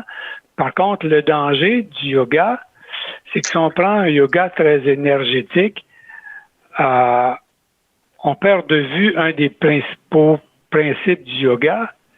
C'est d'être attentif à ce qu'on ressent et c'est de ne pas faire de yoga pour faire de la performance. Mon prof de yoga disait toujours, la meilleure posture que tu peux prendre, c'est pas celle que je t'enseigne, c'est celle que tu es capable de prendre. Donc, si on fait du yoga de performance, genre power yoga, oui, et je dis pas que c'est pas bon. On peut très bien faire de la danse aérobique, ça aurait le même objectif. Il ne faut pas perdre de vue que le yoga a comme objectif de te prendre conscience de ce que tu ressens. Il faut prendre conscience de tes mouvements. Il faut que tu commences par porter attention à ce que tu fais. Et si tu es vu dans la performance, hier, j'ai fait 12 salutations au soleil, hier, j'en ai fait 4. Bon, regarde ça, what? Et tu vois, c'est intéressant la question parce que dans le programme qu'on a fait pour les médecins résidents, on commençait avec des exercices au sol plutôt smooth. Et il y a plusieurs résidents qui nous ont dit, ça va pas assez vite. Évidemment, résident, il faut que c'est assez speedé. Donc, la marche était trop haute. On a inversé certaines postures. On a commencé avec des postures un peu plus activantes pour les prendre là où ils sont. Puis graduellement, on est allé vers des postures plus smooth, plus relaxantes pour terminer avec des postures relaxantes. Alors, il y a moyen de combiner, mais c'est certain que le type de personnalité, il y a des gens pour qui l'activité physique, ils n'aiment pas ça. Ben, peut-être qu'ils sont mieux d'aller vers la méditation, mais comme vous dites, la méditation, c'est pas facile, la méditation. On a d'ailleurs des personnes qui méditent beaucoup. Je pense à Jenny Barrett. Là, je sais pas si tu avais une question par rapport à ça, Jenny, si je prends ça au vol.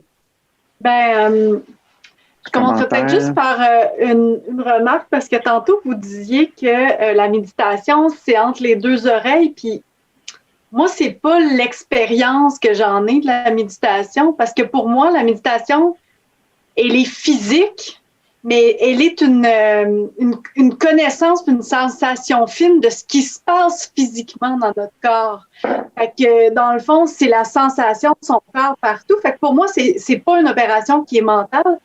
Moi, je médite pas avec des applications, avec des objets, avec des mantras. J'ai vraiment une méditation qui est liée à mes sensations internes. Donc, l'objet de méditation, c'est tes sensations corporelles. Ce que tu ressens au moment où tu le ressens.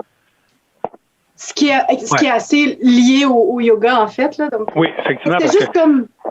Oui, parce que des fois, dans la méditation, il y a des objets de méditation, par exemple, comme je vais méditer sur la compassion, ou je vais méditer sur la nature de l'esprit, ou je vais méditer sur l'amour de l'autre. Ça, c'est un peu plus compliqué. C'est sûr que quand notre objet de méditation, c'est les sensations corporelles, on a un ancrage qui est là. Et je pense que cet ancrage-là va faciliter. Et ce qui est dans la méditation, ce qui est parfois difficile, c'est que quand on prend un objet qui est peu complexe, notre esprit se met à vagabonder ailleurs. C'est sûr que les sensations physiques, c'est très varié. Si on prend juste la respiration, à un moment donné, ça devient monotone et c'est plus facile pour notre esprit d'aller en galopade ailleurs. Alors que si on est toujours attentif à tout ce qui se passe dans notre corps, c'est très varié. Donc, notre esprit va rester sur ça. Qui facilite l'ancrage à ce moment-là. Et c'est plus facile de faire que les pop-up, ils diminuent. Le temps passe. J'avais peut-être une petite question, si je peux me permettre, qui n'est pas liée au yoga, qui est liée au questionnaire. Là. Je voyais dans l'étude qu'il y avait des études qui avaient été faites dans le milieu de la fonction publique. Là, puis, moi, dans le milieu de la fonction publique, j'ai vu beaucoup d'essoufflement au niveau des équipes, puis on s'est beaucoup questionné quel type d'approche on pourrait prendre là, pour faire un processus là, pour changer les choses. Puis je trouvais le questionnaire vraiment intéressant pour mon équipe, là, pour faire un peu un diagnostic là, de c'est quoi qu'on devrait travailler là, au lieu de se pitcher partout. Là. Est-ce que vous l'avez déjà testé là, dans un milieu pilote? Oui. Je pense que je l'ai fait avec un collaborateur en France, à Grenoble. Non.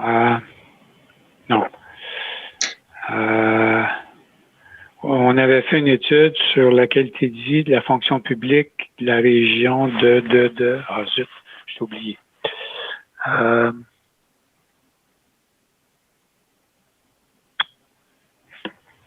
On l'a fait. J'ai oublié le nom de la ville, là, mais on l'a fait, oui. OK. Puis, ils s'en sont servis comme pour faire un diagnostic ou? Oui. Puis, est-ce que le questionnaire, là, c'est peut-être que vous l'avez nommé, mais une fois qu'on a rempli le questionnaire, est-ce qu'on a une espèce de résultat qui va se faire automatiquement ou ça prend un chercheur qui va analyser le questionnaire? Il est fait pour être facile à interpréter. Donc, quand j'envoie les graphiques que vous avez vus, quand je les envoie aux consultants, j'ai peut-être une petite heure de discussion avec lui pour dire, regarde, interprète ça comme ça, comme ça, comme ça, puis il part puis il fait la présentation. Les graphiques que vous avez vus, moi, je les télécharge en PDF et je les envoie à la personne qui est responsable du projet dans son milieu. Comme là, actuellement, je travaille beaucoup avec l'Institut européen sur le dialogue social. C'est avec ce groupe-là qu'on va faire l'enquête de qualité de vie au travail, épuisement et satisfaction de compassion dans les 7 centres hospitaliers de la ville de Strasbourg. Donc, avec eux, là, on a fait aussi avec un groupe qui s'occupait de systèmes de sécurité. On a fait un groupe dans des chantiers de construction. Donc, lui, il reçoit les profils, puis il va faire la présentation. D'autres fois, lorsque les consultants ou des fois, c'est un directeur de service qui dit, c'est bien une fun, ça, c'est beau, je le comprends, mais j'ai de la difficulté à l'expliquer. À ce moment-là, je peux faire partie de la réunion d'équipe pour expliquer les résultats. Merci beaucoup, Johnny, pour ta question. Je pense que Matt a une question. Oh oui, question affirmation. Ben là, ça a parlé beaucoup de yoga. Moi, j'avoue que dans ma vie, surtout avant la pandémie, je faisais de l'escalade, en fait. De l'escalade, en fait, qui est comme une activité que j'ai toujours fait le lien avec le yoga parce que c'est très tranquille, c'est très lent. T'as pas le choix d'être attentif.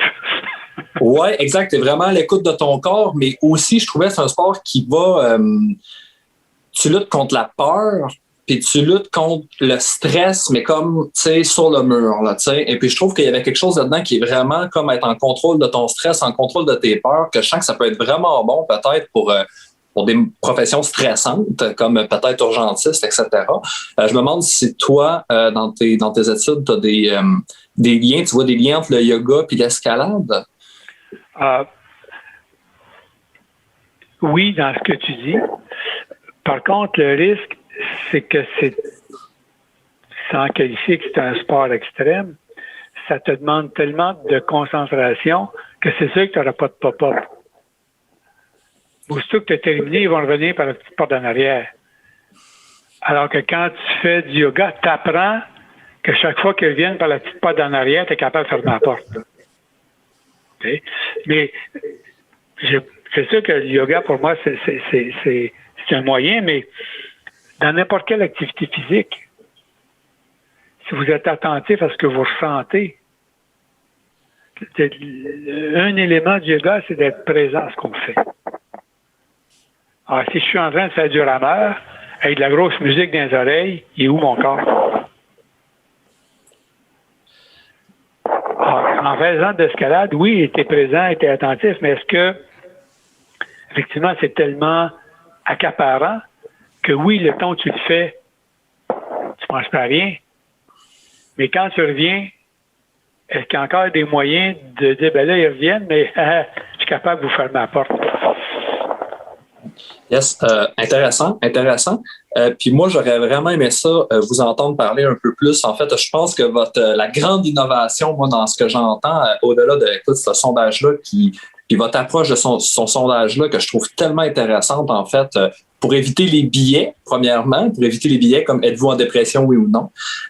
Mais je trouve que la grande innovation, moi, qui m'a frappé, c'est votre sondage avec la musique. Hein. Alors, puis je trouve ça tellement intéressant parce que là, pas de mots, etc. Et puis, je vous cacherai pas que je travaille aussi avec une autre chaire de recherche qui a été faite par les fondateurs de la boussole électorale, qui, eux aussi, sondent vraiment beaucoup. Et puis, eux, des fois, me parlent de sondage passif. Le sondage passif, te faire sonder pendant que tu ne sais pas que tu te fais sonder. Je vous dirais que, supposons, des outils comme Facebook font ça. Ben voilà, fait que là, je voyais puis aussi la représentation des données aussi qui est vraiment intéressante à l'heure actuelle. Puis on remarque qu'il y a déjà un exercice de ça de votre côté aussi avec le thermomètre, etc. Mais voilà, fait que moi, j'aurais aimé ça entendre parler plus de votre sondage avec la musique qui est tellement, là, ça, c'est vraiment outside the box, c'est vraiment innovateur. En plus, on voit que toi, ça t'amuse. Tu dis, on le fait pour le fun aussi, on cherche les trous, puis on va avoir du fun à faire ça. Et moi, ça, j'aime beaucoup ça. Puis j'ai l'impression justement que c'est en étant passionné qu'on arrive à avoir l'énergie et le temps à consacrer à des projets qui vont finir par être outstanding. Et puis là, j'ai l'impression qu'on est dans cette situation-là par rapport à cette nouvelle outil-là que vous êtes en train de développer. Fait que Gilles, je sais pas, le temps file, c'est peut-être une grosse question, puis je pense que tu commences ce domaine-là. Es-tu capable de nous donner un one, two sentence, puis je veux juste voir si les gens auraient des petites questions rapid fire pour toi, parce que je sais que tu dois quitter bientôt. Je pense que c'est certain que les gens à qui on a exposé les extraits musicaux savent que ces extraits musicaux-là servent à mesurer des émotions. OK? Et on leur dit, vous allez écouter des extraits musicaux qui vont avoir une certaine signification ou certaine consonance affective. Choisissez celui qui correspond à la façon dont vous vous sentez maintenant. Donc, ils savent dans quoi ils s'embarquent comparativement à être sondés sans être sondés. Il faut que déontologiquement, il y ait un petit pépin de ce côté-là. Mais quand on fait passer le questionnaire, les instructions, c'est que vous allez écouter une trentaine d'extraits musicaux qui ont des teneurs affectives ou émotives. Choisissez celui qui correspond à la façon dont vous vous sentez ou dont vous vous êtes senti dans les 7 derniers jours. Donc, exactement comme les autres questionnaires. Donc, c'est monté sur Qualtrics, puis là, il coche tel extrait. Dans l'étude actuellement, ce qu'on a fait, c'est qu'on a contrebalancé. Il y a 8 extraits gays, 8 extraits apaisants, 8 extraits de paix, 8 extraits anxiogènes. Donc, chaque extrait est passé une fois en première, en deuxième, en troisième. On a tout contrebalancé ça. Puis on a fait passer un groupe de musiciens et un groupe de non-musiciens pour voir s'il y avait une différence entre les deux. Il n'y a pas de différence entre les deux. Et la corrélation qu'on a avec le PANAS, qui est l'outil standard pour mesurer les états affectifs, est très, très, très bonne. Et, par exemple, si on prend la corrélation entre la sous-échelle dépressive ou la sous-échelle affect dépressif du PANAS et la sommation des extraits musicaux dépressifs, la corrélation est de 0,80 à peu près. Donc, on est dans des corrélations de 0,80, 0,85 à chaque fois. Donc, ça veut dire que l'écoute de musique, quand je choisis mes extraits musicaux, ça identifie bien l'état affectif dans lequel je suis. Là, on n'a pas fait de test-retest encore, parce qu'on commence ça, mais on a fait ce qu'on appelle un split-half correlation. Tu prends la moitié du questionnaire, tu corrèles avec la deuxième moitié. Vous voulez faire un test-retest. Puis la corrélation entre les deux, 0,80, 0,85 à peu près. La difficulté avec le test-retest, des fois, c'est quand tu as des états affectifs, si tu mesures à 2 semaines d'intervalle, tu peux avoir une corrélation qui est pas forte parce qu'au bout de 3 jours, tu es arrivé un pépin, puis hop, ça vient de changer tes moods. Donc, c'est alors, c'est une autre façon qu'on a eu de tester la fidélité de test-retest, mais à l'intérieur de la même passation, pas à 2 semaines d'intervalle. On entrevoit le faire à un moment donné, mais actuellement, là, c'est vraiment une... On voit, Gilles, toute la rigueur méthodologique que tu as mis dans le questionnaire, encore à ce niveau-là, donc pour des gens qui trippent vraiment métaux, je pense que tu es quelqu'un qui trippe beaucoup là-dessus. Moi, ce que j'aimerais, là, on n'aura vraiment pas le temps pour des questions, malheureusement, mais j'aimerais qu'on fasse quelque chose qu'on a fait dans d'autres grandes entrevues. J'aimerais que chacun, on passe très rapidement, puis vous dites quelque chose que vous avez remarqué, que vous avez retenu par rapport à ce que Gilles vous a dit aujourd'hui. Fait que, par exemple, je peux voir que c'est quelqu'un qui a travaillé pendant 30 ans sur un questionnaire, à le peaufiner, à mesurer avec beaucoup de passion.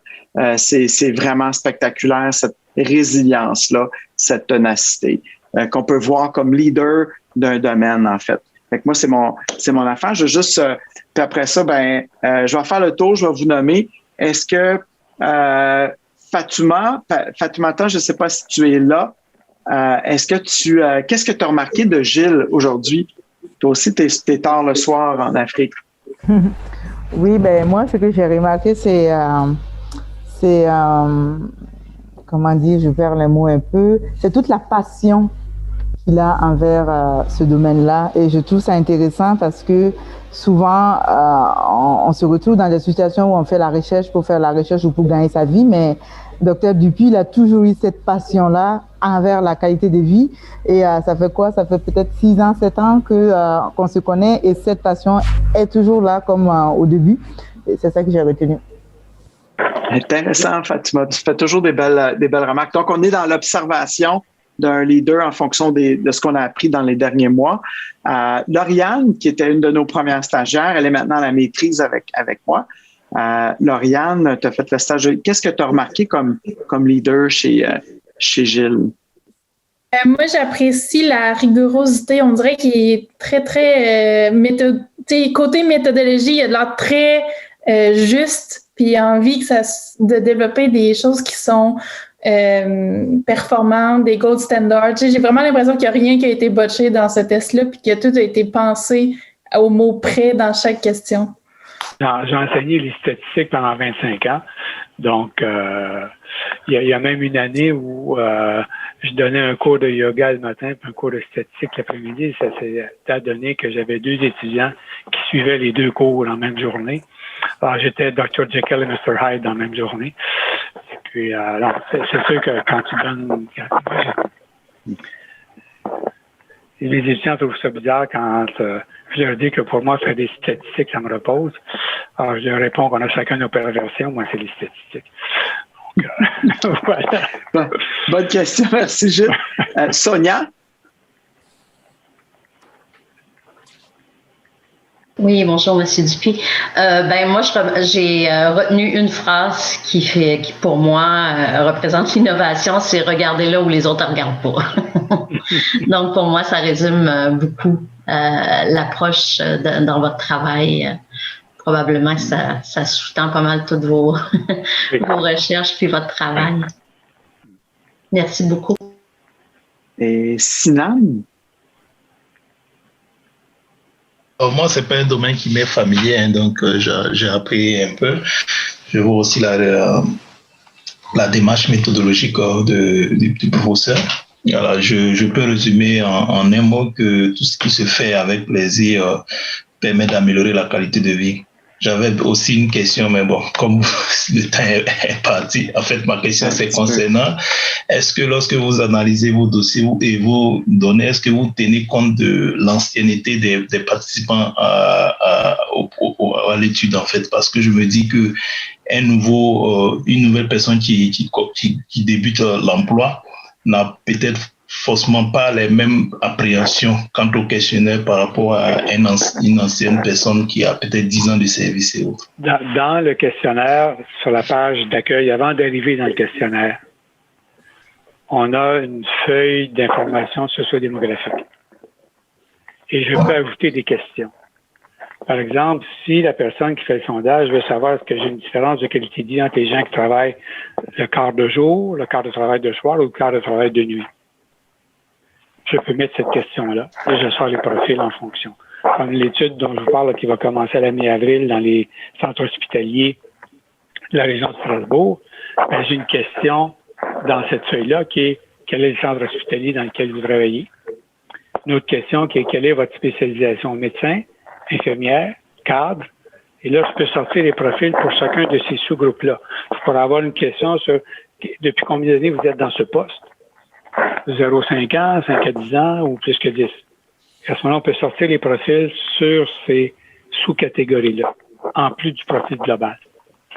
Donc, encore une fois, pour faire du pouce sur ce que Lauriane a dit, rien n'est laissé au hasard, rien n'est botché. Pour Sinan aussi qui aime la méthodologie, tu peux voir la rigueur, même s'il s'intéresse des fois à des domaines un peu flyés, c'est vraiment un gars de méthodologie. Faites-moi confiance là-dessus.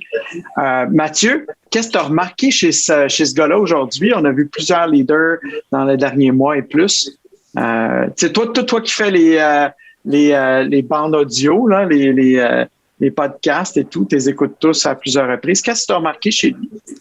Ben, on le verra pas sur le podcast, mais un individu très charismatique, on va l'entendre, relaxant, écouteux. On sent cette détente-là, en fait, ça fait du bien à vous écouter, M. Dupuis. Et puis, si je retiens une chose importante, c'est la meilleure façon de mesurer la qualité de vie, c'est de poser la question, est-ce que vous atteignez vos objectifs de vie? Je crois que ça va rentrer dans les questions que je demandais au monde naturellement en mode sondage passif.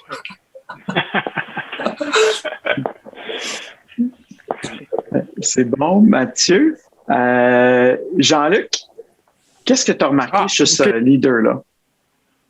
Ben, pour avoir fait un scoring system une fois dans ma vie, je peux dire que c'est un des exercices d'abstraction puis de créer des liens le plus difficile.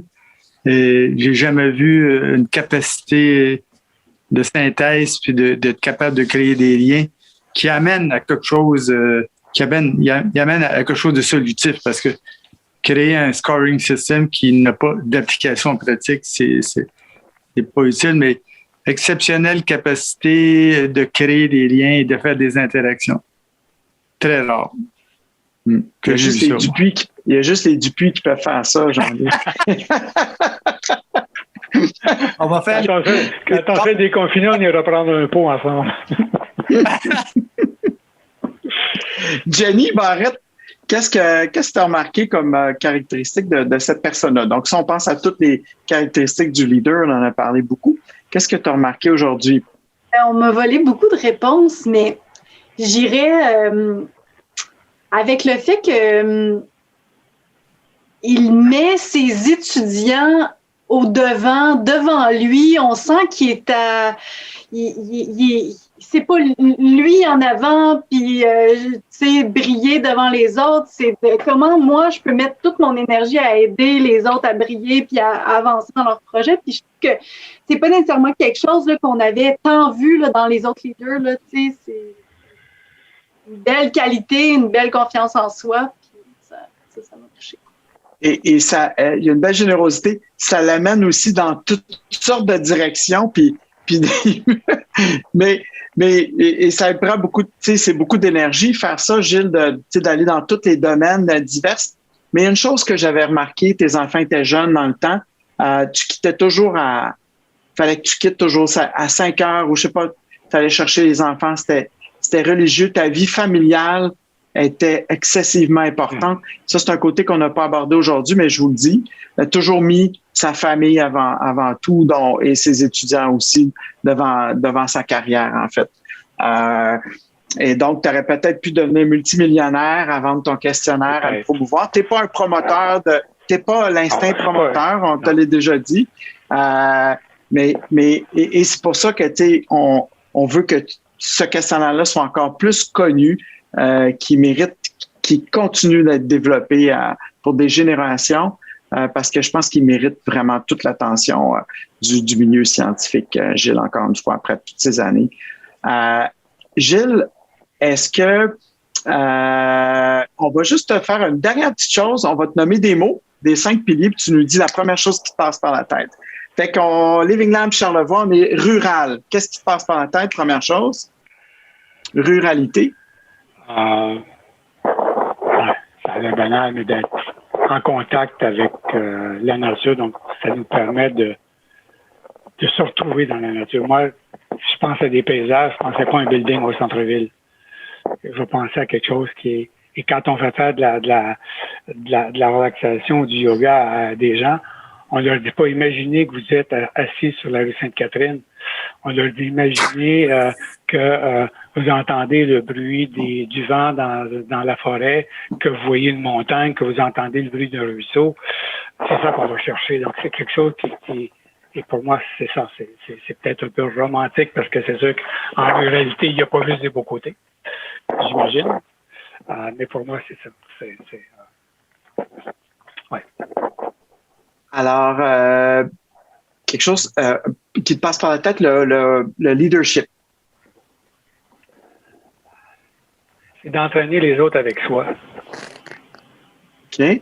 Le wellness. Pas de les entraîner de force. Les entraîner pour avoir du fun. Okay. Je dis souvent à mes étudiants, la vie est trop courte pour se faire suer. Donc, santé, bien-être.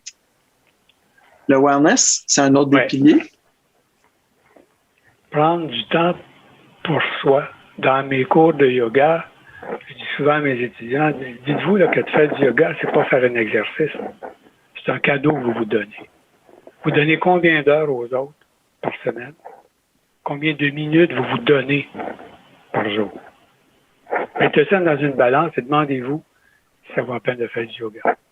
Et c'est un des meilleurs facteurs d'assiduité. De se dire, tiens, je vais me faire un cadeau.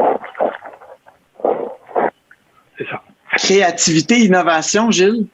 Ben, j'ai dit tantôt. Qu'est-ce qui te passe par la tête? Quand tout le monde regarde dans la même direction, ça veut dire qu'il n'y a rien à voir là. Faut voir une autre façon. C'est ça. Fait que tes étudiants, Gilles, ils t'ont-tu donné du fil à retordre à travers les années? Il faut apprendre une grande capacité d'adaptation. Parce que chacun a besoin d'une supervision différente. Je me rappelle, quand je te dirigeais, Richard disait toujours que tu étais un bronco. Donc, il fallait que le feu soit assez large, mais il fallait qu'il y en ait pareil. Okay? Donc, voilà. Alors, chacun a sa personnalité. Il faut faire de la direction de thèse, c'est pas un one size fits all. Il faut que tu adaptes ta façon à la façon de chacun. Il y en a qu'il faut que tu pousses, d'autres, tu t'es pousses, tu t'écrases. Ils se posent déjà à eux-mêmes que tu n'as pas besoin d'y pousser. Tu fais juste s'arranger pour pas qu'ils se poussent trop. Donc, c'est vraiment un jeu de feedback continuel où tu te réajustes à chaque étape de la thèse aussi. Il y en a qui, pour écrire une première page, ça va leur prendre 3 jours. Regarde, là. Envoie-moi ce que tu penses qui est le plus mauvais. Habituellement, c'est pas si pire que ça. Puis, je pense que c'est important dans toute façon de corriger une thèse ou des premières versions, c'est de temps en temps de mettre dans la marge, « Hey, ça, c'est bon. Hey, ça, c'est bon. » Et non pas, « T'as pas fait ça, il te manque ça, il te manque ça, il te manque ça. » Là, l'étudiant, au bout du compte, a l'impression qu'il a écrit sa thèse avec son caquette. Okay, c'est pas grave d'excuser, là, mais j'ai souvent vu des étudiants qui m'arrivaient complètement démolis parce que tout ce qu'ils voient dans les marges de leur thèse, c'est les choses qui manquent. Alors, les étudiants, quand ils sont rendus au doctorat, habituellement, c'est pas parce qu'ils ont un QI de betterave. Ils sont passablement intelligents. Il faut juste créer le terreau pour que cette intelligence-là soit efficace. Il faut moduler en fonction des personnalités. Gilles Dupuis, merci beaucoup d'être ta générosité. On a dépassé le temps. Tu es vraiment très généreux. Ça a été les plus beaux moments, parmi les plus beaux moments de ma vie que de travailler avec toi.